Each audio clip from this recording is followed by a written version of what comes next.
అంబేద్కర్ కోనసీమ జిల్లాలో రెండు మొసళ్లు ప్రత్యక్షమయ్యాయి.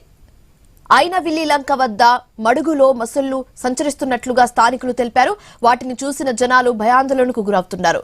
మొసలిని పట్టుకునేందుకు బోను ఏర్పాటు చేశారు.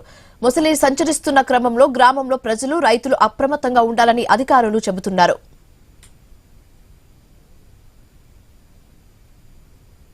ఐనవిల్లి లంక గ్రామ పరిధిలో ఇక్కడ పొలంలో ఒక మడుగు ఉంది. ఆ మడుగులో మొసలి తిరుగుతుందని చెప్పి గ్రామస్తులు సమాచారం అందించారు. దాని మీదట మేము గత 2 రోజుల నుంచి కూడా ఇక్కడ పరిశీలించడం జరిగింది. మొసలు తిరగడానికి మేము నిర్ధారించుకుని దాన్ని పట్టుకోవడానికి ఇప్పుడు ఏర్పాట్లు చేస్తున్నాం. ట్రాప్ కేజ్ తీసుకుని వచ్చాము, కేజ్ ఏర్పాటు చేస్తున్నాము. కేజీలో పడితే దాన్ని తీసుకెళ్లి మళ్ళా అటవీ ప్రాంతంలో విడిచిపెట్టడం జరుగుతుంది. ఒకవేళ కేజీలో పడని పరిస్థితుల్లో మళ్ళా ఈ మడుగులో నీరు తగ్గించి మళ్ళా ప్రయత్నం చేయవలసి ఉంటుంది. ఈ ప్రయత్నంలో అందరూ కూడా గ్రామస్తుల సహకారం ముఖ్యం. ఇక్కడ ఎవరు కూడా అనవసరంగా ఈ పరిసర ప్రాంతాల్లో తిరగకుండా కొద్దిగా సంయమనం పాటించాలి.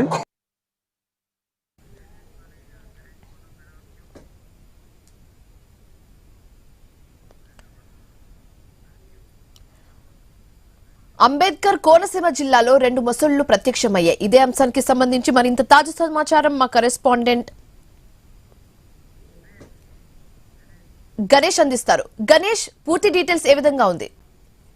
మొన్నటి వరకు రాష్ట్ర వ్యాప్తంగా దంచుకొట్టినటువంటి వర్షాలకు రెండు మొసళ్లు కొట్టుకురావడం, ఆ తర్వాత ఈ అంబేద్కర్ కోనసీమ జిల్లా ఐనవిల్లి మండలంలో ఉన్నటువంటి లంకల్లో ఈ మొసళ్ళు అనేవి అక్కడే తిష్ట వేయడంతో అక్కడ ఉన్నటువంటి గ్రామస్తులు భయాందోళనకు గురవుతున్నారు.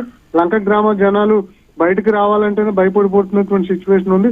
ఇదే క్రమంలో ఫారెస్ట్ అధికారులు రంగంలోకి దిగి రెండు మొసళ్ళు ఉన్నట్లుగా ఐడెంటిఫై చేశారు. వాటి అడవి జాడలను ఆ ఊరి చెరువులో ఉన్నటువంటి రెండు మొసళ్ళు ఉన్నట్లుగా గుర్తించి ఆ ప్రత్యేకంగా హెచ్చరిక బోర్డులను ఏర్పాటు చేయడం జరిగింది. ఇక్కడ గతంలో ఎప్పుడు కూడా మొసళ్ళు జాడ కనిపించలేదని చెప్పి స్థానికులు చెప్తూ ఉన్నారు. ప్రస్తుతం పొలాల్లోకి వెళ్లి పనిచేయాలంటేనే రైతులు భయపడేటువంటి పరిస్థితి వచ్చింది. అయితే హెచ్చరిక బోర్డులను ఏర్పాటు చేశారు. ఇటువైపుగా ఎవరు రావద్దని చెప్పి ఫారెస్ట్ అధికారులు చెప్తూ ఉన్నారు. ఈ రెండు మొసళ్ళను పట్టుకుని తిరిగి మళ్ళీ అటవీ ప్రాంతంలో వదిలేసేంత వరకు కూడా ప్రజలు జాగ్రత్తగా ఉండాలని చెప్పి జిల్లా అటవీ శాఖ అధికారి ఎంవివి ప్రసాద్ హెచ్చరిక అయితే జారీ చేయడం జరిగింది. ప్రస్తుతం రెండు మొసళ్ళు ఉన్నట్లుగా ఐడెంటిఫై చేశారు. ఈ ఐనవిల్లి లంక మడుగులో ఉన్నటువంటి ఈ రెండు మొసళ్ళను కూడా పట్టుకునేందుకు కొంత జాగ్రత్తగా పాటించాలని చెప్తున్నారు. గతంలో కూడా ఎప్పుడు ఎలాంటి మొసళ్ళ జాడి ఇటువైపు కనిపించలేదు. మొన్న కురిసినటువంటి వర్షాలకే ఈ రెండు మొసళ్ళు వచ్చాయనేది అధికారులు అంచనా వేస్తున్నారు. Right, thanks for the updates Ganesh.